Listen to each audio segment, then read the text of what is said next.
Welcome, friends and family, to another Empathy with Nature, Thinking Like a Plant, where we are taking hold of new perspectives and practices to reconnect with the true nature of nature. In the first three sessions, we covered three powerful exercises. Powerful because, as simple as they may have seemed, there are several layers involved, and if done correctly, will have powerful effects. Powerful effects in what way, you ask? Well, as my mentor, Craig Holdridge, says in his book, Thinking Like a Plant, to move from what he calls object thinking of conventional contemporary science to where we stand outside of an object, to living thinking, where through the practice of this new and enhanced kind of subjectivity, we can enter into a new kind of objectivity and relationship with the object we wish to know more about. This is what he calls, on the subtitle of his book, a living science for life, which might also be thought of as objective subjectivity. Let's have everybody say that. Objective subjectivity. All right, it's in your head there. You can think about that while you're awake, 3 o'clock in the morning. What does that mean? You could say this opens the door for us to connect with the living being of a plant. The livingness in us can connect with the livingness of a plant. For as Goethe said, like knows like. So it is this livingness we are endeavoring to awaken through the practices in this program. But first we should address an important question. Are we actually living beings? Are plants living beings? We have people like the preeminent professor writing books, the evolutionary biologist Richard Dawkins writing books and reducing humans to what he calls lumbering robots, propounding a mechanistic view of humans and nature, theorizing that it's genes and chemistry that's completely running the show and nothing is really alive in itself. It's more mechanistic, and we are lumbering robots. Perhaps Dr. Dawkins is not seeing the forest for the trees, or the organical for the mechanical. We know that things do indeed follow patterns, and they're coming alive, living, and dying. But I'm more satisfied with a view that combines both a mechanical and an organical component. Plants and humans are sustained by a blending of mechanical workings and organical life. And one of the things we are doing in this program is to learn to be able to tune into this organic living component, to see it, feel it, and have a relationship with it. And in fact, the exercise we did in the first session was about that, sitting with something that's growing, thriving, flourishing, and then sitting with something that's decaying, dying, and withering, and to sense with our sense of being able to sense life, the difference between the two. And is this not what Goethe meant when he said, the whole of nature reveals itself to yet another sense, speaks to other senses which lie even deeper, misunderstood and unknown senses. Thus nature converses with itself and with us through 1,000 phenomena. No one who is observant will ever find nature dead or silent, and I would add to that, or completely mechanistic. So in our Goethean science, we are going ahead on the premise that nature is not robotic, but has a livingness, and that we have more than the 5 physical senses, which help us to know and navigate the physical realm. But in fact, Rudolf Steiner says that we have at least 12 senses, and some of them are for knowing and navigating beyond the physical, material, atomic realm. And Goethe wants us to access these other senses which lie even deeper, misunderstood and unknown, so that nature converses with us through 1,000 phenomena. And through that, we will never find nature dead or silent. Nature, instead, will be able to announce itself to us as we stand before it like a new door. Because like knows like, and the life in us can sense and recognize the life in nature. And this can lead to experiences of a plant being where, as Steiner put it in his exercises in How to Know Higher Worlds, it not only announces itself to us, the plant can conjure the truth of its own being before us. And of course, to have this sort of experience, he stipulates we need to work with an actual plant and not just to conjure up visualizations of plants. This will help us avoid falling into what he calls delusions of fantasy, but instead have genuine spiritual vision, and to become more secure in this pursuit. And before we go any further in working with exercises, seeking these Goethean encounters with nature, there is one other piece that needs to be in place. In the text, How to Know Higher Worlds, even before Steiner lays out the 3 plant exercises, there is something else he gives, which I haven't mentioned yet, but needs to be inserted here because it is a key piece for everything else to be able to work. So far, we've just been cracking the door on a newfound awareness of a larger reality. But how do we best grow ourselves to sustain a branching out in this marvelous new direction? It has to do with attitude. Attitude. You're shaking your head yes. You agree. Attitude. You can see that. I once did a training where the teacher taught us that attitude determines outcome. Attitude determines outcome. Sounds simple, but it's actually a powerful element in the equation of things, the element of our attitude.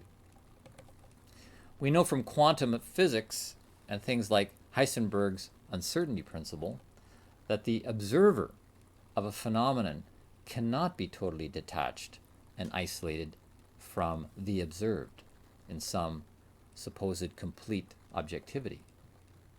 Complete objectivity is impossible.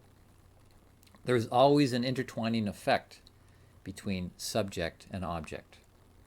The observer, through their act of observation, alters the observed. This is well documented in current scientific theory. 200 years ago, Goethe already recognized this, and in accord with this recognition, pioneered an approach to sciencing that focuses on training the subjectivity of the subject to not try and move farther from the object in order to obtain empirical results, but to actually move closer with what he called delicate empiricism. Delicate empiricism. And so we're talking about the primacy of developing the best attitude possible, so the best knowing is possible. And this is exactly what Steiner coaches us on in the opening pages before he gets into the practices. He says we need to begin with a fundamental mood in our inner life and calls this basic attitude the path of reverence, a devotion to truth and knowledge. He says that without this, there would be limits on the amount and type of knowledge one has access to.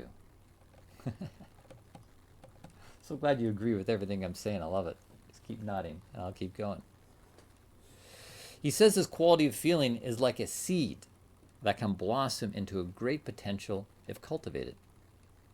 And he gives suggestions on how to do this. He refers to the experience one may have had standing outside the door of some great person, one we highly esteem. To connect with the feelings we have when we're about to turn the doorknob and encounter the great being on the other side. This sort of mood is what we need to acquire in doing this sort of work and research. Our attitude will determine the outcome in a favorable way. He says we'll not find the inner strength to evolve to a higher level if we do not inwardly develop a profound feeling that there is something greater than ourselves. I like to think of the word understand. In order to understand something, we need to stand under it. We need to lower ourselves and look up at it with a sense of wonder, awe, and veneration, even humility. Then when we encounter the true nature of nature, we have already acquired the qualities of feeling to be able to respond with a sense of reverence for it. This is a precursor to truly connecting with the living earth, the earth as a living being. We approach nature with this attitude of humility when we ask, what do you have to teach me?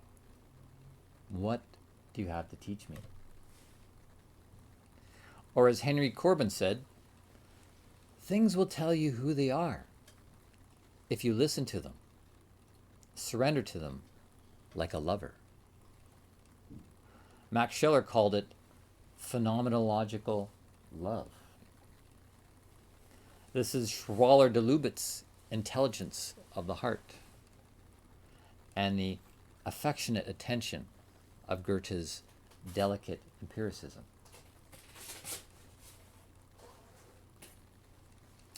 If it sounds like we need to approach nature as if courting a would-be lover, you're right. And why not? Why not have at least the same respect and courtesy we would extend to any living being, especially if we wish to get at least some kind of cordial response? Unfortunately, I do not see much of science portraying and approaching nature in this way. There is certainly an objectification and manipulation, and some even say plundering, pillaging, and even raping of nature, which is why it does not lead to what Steiner calls a genuine spiritual vision of nature. Making it the first priority to cultivate this kind of attitude just described will help us to avoid delusions of fantasy and to acquire a genuine spiritual vision of nature. So the true being of nature can announce and present itself to us for a better kind of courtship and even partnership. Part of the problem humanity is struggling with is described in the best-selling book, The Master and His Emissary, The Divided Brain and the Making of the Western World by Ian McGilchrist, a medical doctor and psychiatrist. His book describes how the left brain has taken over and we've lost a lot of our intuitive capacity, which is wreaking havoc in Western civilization. This idea of the two hemispheres of the brain working in different ways is not a new one in science, but it became controversial when the idea became popularized by the New Age movement, causing science to step back from this idea. But McGilchrist makes a case that it is a reality and cannot be denied, and one that urgently needs to be dealt with. He states that the right brain's way of working, the intuitive, imaginative capacities, is much older and was preeminently important for past survival and is equally important moving into the future. It has been the master all along and is intended to be so. He says the newer left brain capacities of logic and analysis are to work as an emissary with the master, not to take over and run the whole show. The left brain gives us new powers of objectivity, but can eclipse the deeper knowing of the intuitive right brain, which is happening today. Thus the sense of separation, alienation, and the Cartesian anxiety. We're all subconsciously suffering. Even Einstein commented that the rational mind is a faithful servant, but the intuitive mind is a precious gift. And we live in a world that has honored the servant, but has forgotten the gift. We've traded off one kind of knowing for another kind of knowing. So we're back to the call for a revolution, as heralded by Craig Holdridge in Thinking Like a Plant. We need to keep the wheels of the scientific revolution rolling that will engage the right brain along with the left. One that amalgamates the best of new Western science with the best of ancient knowing. The strength of the relatively new Western science is the exploration of the physical world through the senses. The best of older wisdom is their knowledge of non-physical aspects of reality. The newer Western science was never meant to supplant the older insights accessed in a more shamanistic manner, but to augment it. The day we see the synthesis in a new spiritual science, we will see many of the ills that afflict both individual and society remediated. Why? Dis-ease is due to imbalance. Dis-ease is due to imbalance. The imbalance in the left brain dominance is due to the way we science, the way we educate ourselves. This is why I've been saying more frequently, and I'm happy to see Dr. McGilchrist saying the same, that modern science and modern education are the leading causes of mental illness. This is a downward spiral we're in. Sick people are making up a sick society, and a sick society is making for sick people. So what's the answer? Well, there's a book I read this summer, Lost Knowledge of Imagination. Lost Knowledge of Imagination by Gary Lockman. I read it after I came back from the 2-week residency at the Nature Institute in July, and while I was on my first ever solo canoe trip, which also lasted 2 weeks. Being solo out in the forest, you have a lot of time on your hands, and like most people, I have a lot of books to catch up on. So I'm happy to say, even though I had to portage all my gear around, I took more books with me than I did underwear. Too much information? So while out in the woods reading The Gospel According to Nature, I was also being inspired by this well-written book by Gary Lockman, Lost Knowledge of the Imagination. By the way, I am planning to guide a camping trip next summer, an empathy with nature camping trip, where people can gain more confidence in wilderness camping and also do practices and have encounters with nature. So I'll talk about this more later in the series. And if you're on the email list, Empathy with Nature, you'll be kept in the loop about it. So if that resonates for you, stay tuned and look forward. I really enjoyed the quality of research and writing in this book. And as it turns out, Gary Lockman is a prolific writer on many esoteric subjects, which is a bit surprising considering he started his career as the bass player for the 80s band Blondie. But it turns out his life called him to tasks beyond that, and I've acquired a number of his books, including a well-written biography about Rudolf Steiner. I may even buy his own biography about his life in New York City in an 80s glam band. Could be interesting reading. In approaching this deep subject about rediscovering the lost knowledge of imagination, Gary goes far beyond the oft-quoted phrase from Einstein, where you often hear said, "Imagination is more important than knowledge. For knowledge is limited to all we know and understand, while imagination embraces the entire world and all there ever will be to know and understand." The line, "imagination embraces the entire world," reminds me of how Immanuel Kant's approach to knowing was met with limits. But the heightened capacities of the capital I imagination can reach, quote, all there will ever be to know and understand. The unlimitedness of the imagination. So, in Gary Lockman's book, the opening chapter called A Different Kind of Knowing, he speaks about how our new theoretical approach grew out of mythic soil or mythic consciousness. The Western way grew out of Greek religion and mythology, which was full of rich imagery to tug and pull at the powers of the imagination and the heart's intelligent and our moral knowing.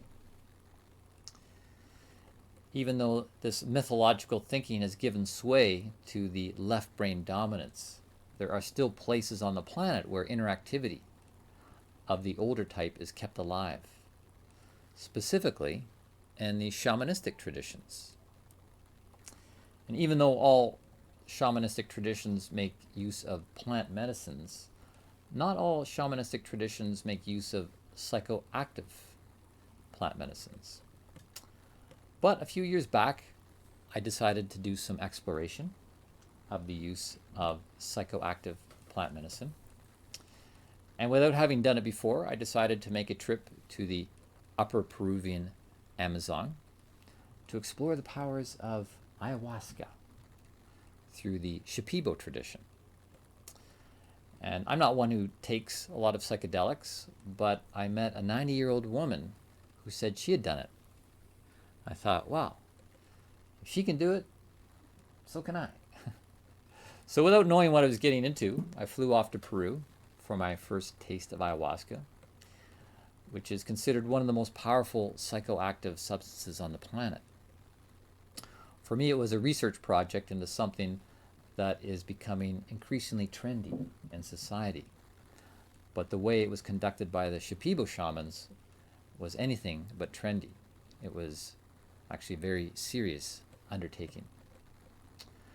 First off, it was interesting to discover that the ayahuasca brew is not pure ayahuasca, but a blend of chacruna leaves with the ayahuasca vine. It is the combination of these two that makes it psychoactive. When you ask a Shipibo shaman how it was discovered that this combination would be psychoactive, they will tell you that the plants taught them. The plants instructed them on what to do. This is the sort of attitude that opens the door to a whole other world in the right way, the respectful way, the path of reverence I was speaking of before, that is so important as a prerequisite. So different from North American culture, the Shipibo people in South America see that they're living in partnership with other beings on the planet, some of them having been here much longer than humans, and can be approached as teachers and guides with wisdom to share. So to make a long story short, a long adventure short, I drank the brew 20 times over 6 months. Not something I would recommend or advocate. This is medicine. It's considered plant spirit medicine, and having the right medicine at the right time is great, but taking the right medicine at the wrong time or the wrong medicine at the right time can actually be harmful and detrimental. But my research and exploration into this gave me a good tour of what it is like to have a relationship with a plant who works intimately with you through the activation of your imaginative capacities. Your imaginative capacities. So complements of the plant world, or the plant spirit medicine, as it's referred to in those circles, I experienced a heightening of my right brain activity and, you could say, a supercharging of my pineal gland as a result. One of the most third eye popping parts of the experience is the patterns you see when in the ayahuasca space. Patterns. Matter of fact, I have some on the wall here behind me. You might be able to see. That is typical Shipibo patterns made by the Shipibo people, because this is what you see in the ayahuasca space. Also got another shirt on here with patterns, kind of seed of life patterns. Wore it especially for the occasion.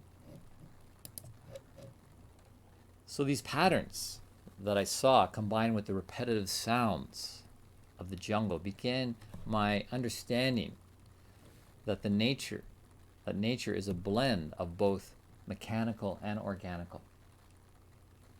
There's something mechanical and organical going on, working together. The veil was being pulled back, and I was being shown some of the patterning behind living nature. So back to Richard Dawkins' comment, are we humans lumbering robots? Actually, sometimes we are. Sometimes on autopilot, just following patterns. But that is the challenge, to grow the capacities to go beyond that and being as living and mobile as nature herself, right? So do we need to take psychedelics to achieve this? Is that the kind of power of the plant we need to be employing? Some suggest that Carl Jung, the preeminent Swiss psychologist, took psychedelics, especially during the period when he was working on his Red Book, which contains numerous colorful mandalas. For my research, I don't see much evidence of that Jung was taking psychedelics, nor that he advocated that. He was studying mandalas. He studied a lot of Eastern traditions, including the I Ching, the ancient Chinese oracle. This is why his work is not considered as scientific as his mentor Sigmund Freud. Jung is considered too mystical. But what was Jung doing? He was looking for ways to access beyond the veil of the material world, which the Hindus call Maya. Jung pioneered techniques to gain deeper access through exploring the psyche, which is why his work is called depth psychology. One of the techniques is called active imagination, and is still widely used today by Jungian analysts for accessing beyond the usual confines of the discursive mind. I don't have time within the context of this session, Thinking Like a Plant, to explain or demonstrate how active imagination works in the Jungian sense, but we actually do something similar when we do the self-test we've done in the previous sessions, where we ask our subconscious mind for an answer to the question on a scale of 0 to 10, how mobile and flexible am I in my inner life? We put that question to the subconscious, to the imagination to see. So let's actually do the self-test again right now. On a scale of 0 to 10, 0 being the lowest and 10 being the highest, what number spontaneously comes to mind to indicate your current state of inner mobility?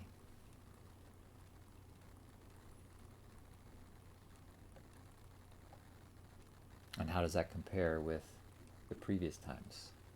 Make a note of that so you can compare it to the next times. So Jung was developing ways to bridge between what was visible and known and what was invisible and unknown. And the Red Book, with all its mandalas, which are an intricate weaving of geometric forms, is a step beyond the physical world. This was a realization that Rudolf Steiner had at an early age when he was in grade school and discovered a book on geometry, and saw that geometry and math in general are things that sit at the border between the visible and invisible. And just as the patterns in the Shipibo tradition work on you when you're under the influence of the ayahuasca plant, so working with math and geometry can be a precursor to developing one's inner life for higher knowledge, higher work. In fact, I have a book by Craig Holdred's wife, Henrika Holdridge on projective geometry that she wrote. So it's interesting interweaving that Henrika and Craig have. They have studying the natural realm through the plant kingdom, but also through geometry, which borders at the natural realm. And this is why in Plato's training school, he insisted students work with geometry and math, because he felt that it prepared the mind to be an access point between the manifest realm and the unmanifest. Through the use of the lawfulness of math and geometry, we bring things like bridges, skyscrapers, and smart technologies into manifestation. We are working with a non-visible reality in order to do so. We work with a non-physical reality to build our physical reality. Even the 5 Platonic solids, the cube, the tetrahedron, which is a pyramid, and the octahedron and so forth, don't actually exist in nature. We don't see them anywhere. But through our cognitive activity, we see them. We name them and accept them as real and as expressions of some higher form of lawfulness. And we can bring them into expression, as we see with all the pyramids built on the earth, for example. This now brings us back to Goethe and the patterns of nature and what he refers to as the archetypal plant. The archetypal plant. Goethe was resisting the rise of the Newtonian approach to nature and the mechanistic view, which has led to biologists like Richard Dawkins referring to humans as lumbering robots programmed by genetic code.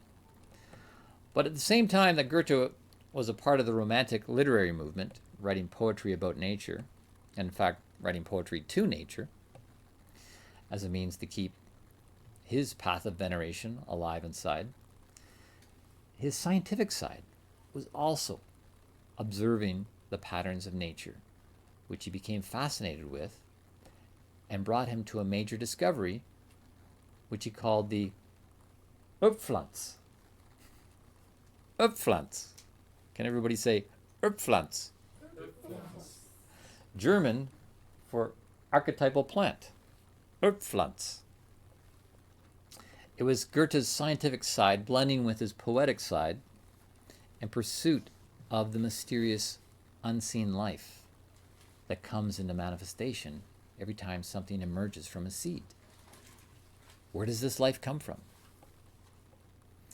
In his writing, he describes the Upflanz as the key to, quote, the secret of reproduction and organization of plants, and yet the simplest thing imaginable.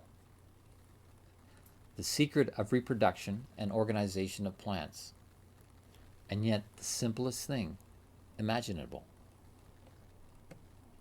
He said that from the Upflanz, the archetype, it will be possible to go on forever inventing plants and know that their existence is logical. Those are his words. It will be possible to go on forever inventing plants and know that their existence is logical. What he was suggesting is that if such plants do not already exist, they could. For they are, quote, not the shadowy phantoms of vain imagination, but possess an inner necessity and truth. This inner necessity and truth of the Upflanz, the archetypal plant, is something Goethe was awakening to through his own inner necessity and truth. And this is the core of the work. Like knows like, as he said. And so there is something mysterious in us that can know the mysterious something in nature.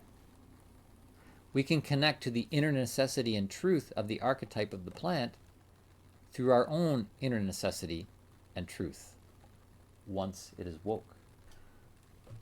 Which is why this work must go beyond theorizing and into a new kind of practice, a new kind of sciencing. And this you'll be able to do with the Nature Play assignment. I'll be giving this session.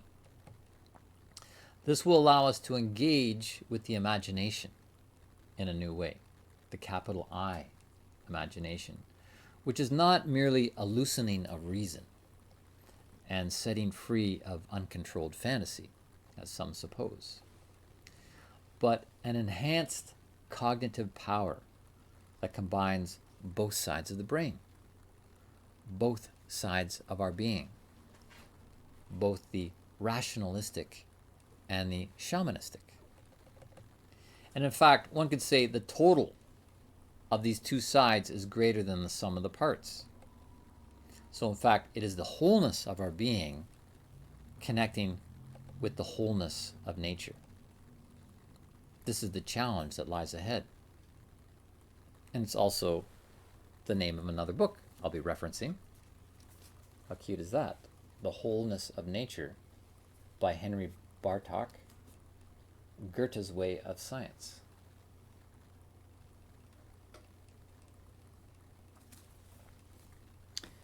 A benchmark book in the field of Goethean science. So for Goethe, this Erbpflanz was a kind of botanical Platonic form. He was seeing that a plant is first and foremost, in a word, archetype, an archetype. The archetype of the plant exists as an idea, as do the Platonic forms, but can be brought into physical manifestation in so many different permutations, as seen in the variety of plant life on the planet, right? But just as we build many different pyramids made out of different materials, and I have a variety of pyramids in my Egyptian corner there is only one pyramid, right? There is only one pyramid. Likewise for Goethe, even though we see an incredible variety of plant life on the planet, there is only one plant, one Erbpflanz, one archetype, one plantness that informs them all. To take this one step further, and to set ourselves up for the nature play assignment, Goethe saw at the heart of the archetype, the heart of the patternness, was the plant's leaf. The plant's leaf. He saw what emerged out of the seed and manifested out of the stalk was the archetype of leafness. You're surrounded by leaves there, tickling you at the back. He saw what emerged out of the seed and manifested out of the stalk was the archetype of leafness. Everything following that was a metamorphosis of this leafness, from the calyx to the petals to the stamen, pistil, and stigma. How the leaf represents the heart of the archetypal plant is something we will look at in the next session. But for now, I don't want to get too heady about it, but actually turn our attention to the leaf itself. In fact, to a variety of leaves I have gathered. So you'll see on 3 trays here I have a number of leaves. New people there in the Zoom room and Facebook Live will be able to do this as well, because I'll put the camera in place for you to do the exercise.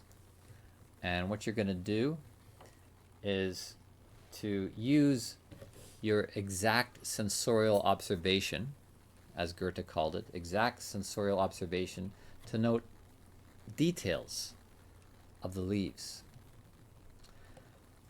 Scanning the different leaves, and then you're going to pick one leaf to work with, again exercising your exact sensorial observation. And after you've taken in the details, using your senses and thinking about the leaf, but also engaging your feelings with some intensity, you'll close your eyes and reimagine the leaf using what Goethe calls exact sensorial imagination, to reimagine what the leaf looks like that you just took in through your senses. And then finally, with paper and pencil crayons, see what you can manifest of the exact details of the leaf, but also something of the feeling quality of the leaf. Its living gesture, you might say. So this is not necessarily an easy assignment. It's meant to stretch you. But we're doing kind of a sampling of it so that you can do it at home on your own, alone, and continue to exercise yourself in this way. So that's the first of two parts. So let's begin with that. You'll need paper and pencil crayons, which I have around here. And then I have these trays of leaves, which I'll put out. And you can, first of all, look at the variety. There's a wide variety. I don't think I have two leaves the same here. And all these leaves. Everyone is different. Got from the garden, got from the park.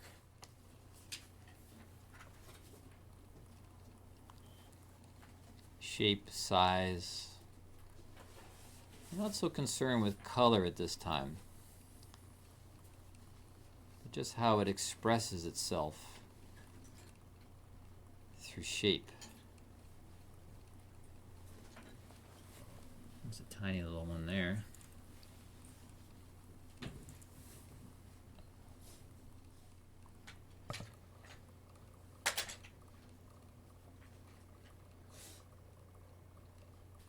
Anybody seen these kind of leaves? Looks like something's missing from the top, right? I've never seen those. That's the way these leaves come.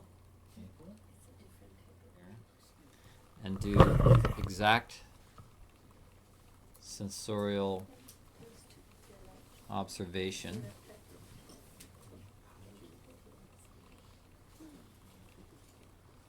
And then you're going to close your eyes and do exact sensorial imagination. You can go back and forth a few times in doing this.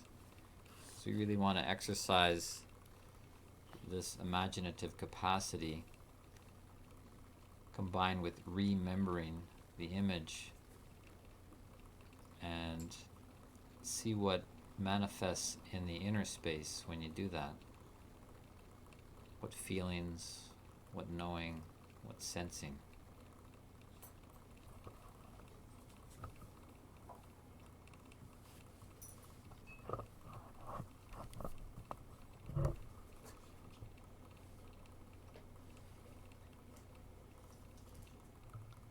So you're going to recreate it within the mind's eye.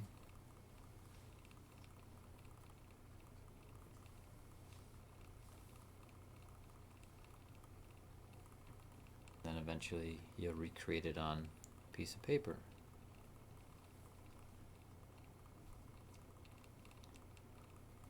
Drawing it, and you're welcome to use words too if that medium supports the process. I'm not trying to draw a masterpiece, but you are trying to draw on the right side of the brain.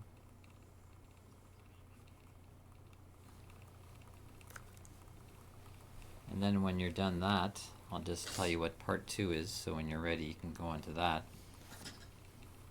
Because as Goethe said, that there's really no limit to the number of plants that can be born from this Erbpflanz, the archetype of plantness. He said it will be possible to go on forever inventing plants. So part 2 is for you to invent a leaf. You like that? You get to invent your own leaf. Connecting with that part of yourself, that livingness in yourself that can express the livingness of plantness in a leaf.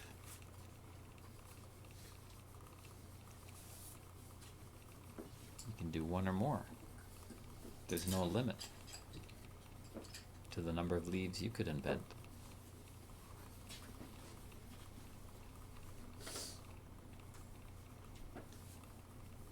Drawing from your own imagination, drawing from the Erdpflanz, the archetypal plantness.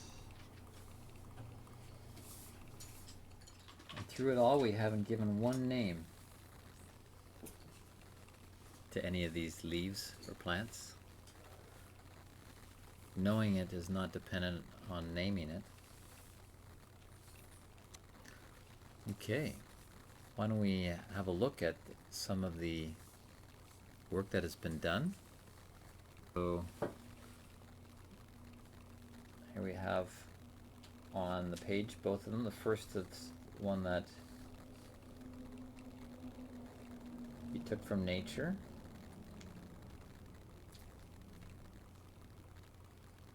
Or what Goethe would be calling a copy of a copy, because it's coming from the archetype, which is a copy of the archetype, and you're taking a copy of that. So you actually, it's a copy of a copy of a copy. And then here's the one that you created, you invented, you birthed. It's a facsimile.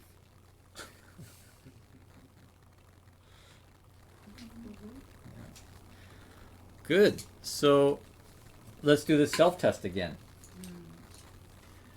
As we did before, quoting from Goethe, if you want to behold the nature in a living way, we must follow her example and make ourselves as mobile and flexible as nature herself. So on the scale of 0 to 10, 0 being the lowest, 10 being the highest, what number comes to you as a measurement of your current state of inner mobility? All right, so nature play assignment is to contemplate every day leaves using exact sensorial observation. Pay attention to the variety. Close your eyes and then with exact sensorial imagination, repicture each leaf with as much vividness, detail, and feeling as possible. Draw the leaves you are observing. Meditate on the drawings of the leaves you have observed and feel into the different qualities. With imagination, connect yourself to the beingness behind leafness. Part 2. Start inventing your own leaves. Visualize and draw a variety of leaf possibilities in the realm of infinite possibility. Meditate on the drawings of the leaves you have created and feel into the different qualities. With imagination, connect yourself to the beingness behind the leafness. Assignment number 3, continue with the practices from previous sessions, which are all listed on the Empathy with Nature page tab of the Power for Conscious Living website. And then the 4th and final one is the Rakshal. Take a few minutes each day to review the events of the day in reverse order. View yourself from an objective, higher perspective going through your day. What do you learn about yourself? This is the way to strengthen many things in yourself, including mental picturing, memory, and empathy. Ding!